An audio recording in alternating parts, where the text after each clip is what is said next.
The University of Minnesota Crookston has informed the city of Crookston that they are suspending their aviation program. The program currently has 11 students, 5 of whom are nearing completion, while the other 6 will likely have to complete some required flight hours in Grand Forks. UMC has partnered with UND Aerospace, who will continue to provide the instruction at the Crookston Airport through the end of the calendar year, according to UMC Vice Chancellor John Hoffman.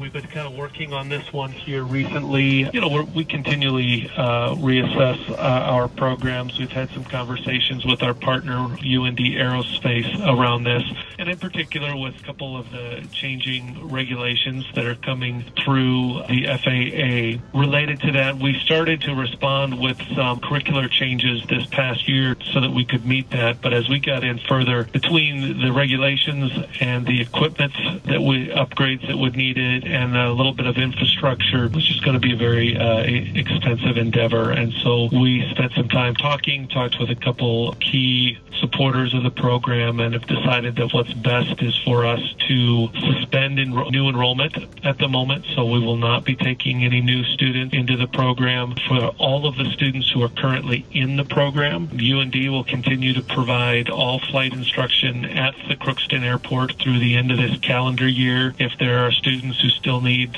flight hours after that, they'll be able to do that through Grand Forks. And because we anticipate that there may be some hassles for students, we're going to provide some additional scholarship dollars that we have through an aviation scholarship for the students to help them, just to make sure that they're successful in finishing the program.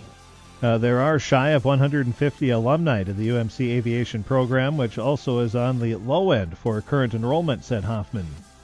We're a little on the low end right now. We have 5 students who are just finishing in the last phase of their commercial pilot portion of the program, and then another 6 students who are finishing up their private license and getting ready to transition into the commercial part. And it's that second part where the ag aviation and the natural resources aviation and the law enforcement, those emphases come in to this. So we've got 11 active students, 5 who are just finishing up, and 6 who will be with us for a couple more years. For the program to remain competitive, the university likely would have to invest in a new airplane and flight simulator. Hoffman said they have provided the students and facilities in their partnership with UND, while the UND Aerospace program has supplied the airplanes.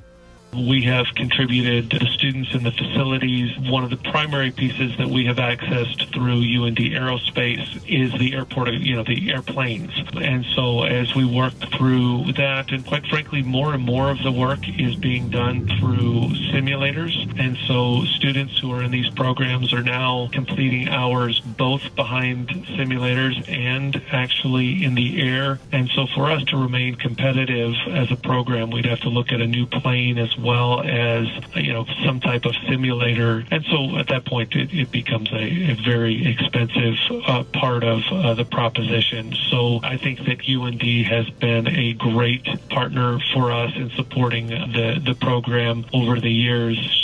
It's at a place where the economies of scale are changing, and the partnership as it has worked in the past is not going to be able to take us through the next generation of flight instruction requirements. UMC and UND Aerospace will vacate the Crookston Airport in December, with any further instruction beginning in January taking place out of the Grand Forks Airport.